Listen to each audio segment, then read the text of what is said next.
या बातमीचे प्रायोजक आहेत रिदान ज्वेलर्स।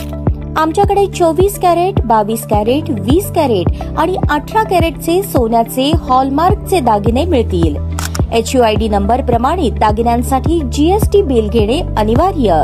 100% resale guarantee. इतकेच नव्हे तर प्रत्येक 10 ग्रॅम सोने खरेदीवर 10 ग्रॅम चांदीचे नाणे 20 जुलै 2024 पर्यंत अगदी मोफत।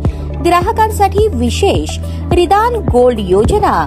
ग्राहकांनी सलग 11 हप्ते भरल्यावर 12वा हप्ता आम्ही भरणार। त्याची रक्कम 1000च्या पुढे कितीही।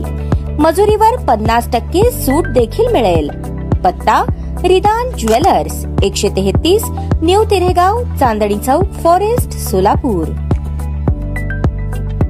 कृषी प्रदर्शनामधून शेतकऱ्यांना कृषी क्षेत्रात आलेल्या नवनवीन तंत्रज्ञानाची माहिती मिळाल्यास मदत होते। हे नवीन तंत्रज्ञान आपल्या शेतात वापरून त्यातून भरघोस उत्पादन शेतकरी घेतात आणि त्यांची आर्थिक उन्नती घडून येते। त्यामुळे शेतकऱ्यांसाठी अशा नवतंत्रज्ञानाची माहिती देणारी कृषी प्रदर्शने उपयुक्त ठरतात, असे प्रतिपादन मुख्यमंत्री एकनाथ शिंदे यांनी केले। कृषी उत्पन्न बाजार समिती व पांडुरंग प्रतिष्ठान यांच्या संयुक्त विद्यमाने कृषी उत्पन्न बाजार समिती परिसरात आयोजित कर्मयोगी सुधाकर पंत परिचारक कृषी महामहोत्सव कृषी पंढरी 2024च्या उद्घाटन प्रसंगी ते बोलत होते। यावेळी पालकमंत्री चंद्रकांत पाटील, कर्मयोगी सुधाकर पंत परिचारक, पांडुरंग सहकारी साखर कारखान्याचे अध्यक्ष प्रशांत परिचारक, जिल्हाधिकारी कुमार आशीर्वाद, कृषी सहसंचालक रफिक नाईकवाडी, जिल्हा अध्यक्ष कृषी अधिकारी दत्तात्रय गावसाने, कृषी उत्पन्न बाजार समितीचे सभापती हरीश गायकवाड, उपसभापती राजू बापू गावडे आदी उपस्थित होते। शेतकरी आपला मायबाप, अन्नदाता आणि लाखांचा पोशिंदा आहे। शेतकऱ्यांचे दुःख, वेदना जाणून घेण्याबरोबर त्यांचे उत्पन्न दुप्पट करण्यासाठी शासनामार्फत विविध योजनांची अंमलबजावणी करण्यात येत आहे। त्यामध्ये अतिवृष्टी, अवकाळी गारपीट या नुकसानीच्या क्षेत्राची मर्यादा 2 ऐवजी 3 हेक्टर करून राज्य आपत्ती प्रतिसाद निधीच्या निकषाप्रमाणे अधिक दराने मदत या अंतर्गत मागील 2 वर्षात नैसर्गिक आपत्तीमुळे झालेल्या शेतपिकांच्या नुकसानीपोटी 15,000 कोटी रुपयांची मदत देण्यात आली। शासकीय योजनांच्या लाभापासून एकही लाभार्थी वंचित राहू नये, या योजना सर्वसामान्यांपर्यंत पोहोचवण्याचे काम प्रशासनाने अचूकपणे करावे। समाजातील सर्व घटकाला याचा लाभ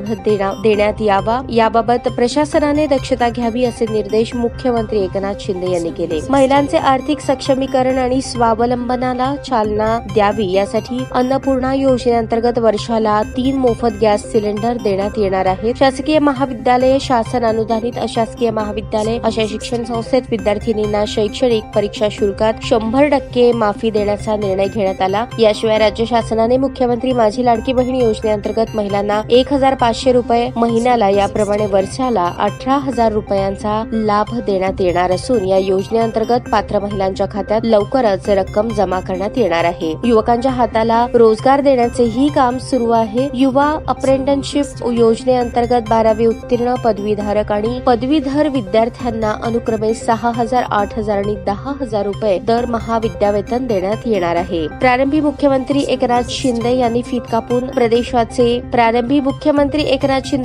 कापून उद्घाटन केले। त्यानंतर प्रदर्शनातील विविध दालनांना भेटी देऊन पाहणी करून समाधान व्यक्त केले। या प्रदर्शनात एकूण 200 स्टॉल्स उभारण्यात आले असून त्यापैकी शासकीय विभागाचे 50, महिला बचत गटाचे 15 स्टॉल्स आहेत। इतर महामंडळ, शेतकरी उत्पादन कंपनी, मिलेट उत्पादने, प्रक्रियायुक्त पदार्थ, सेंद्रिय औषधी पदार्थ, बियाणे, खते, औषधे कंपनी, ठिबक व तुषार सिंचन उत्पादक, कृषी यांत्रिकीकरण आणि गृहोपयोगी वस्तूंचे स्टॉल्स आहेत। कृषी पंढरी या प्रदर्शनाला हजारो शेतकरी, वारकरी आणि नागरिकांनी भेटी दिल्या।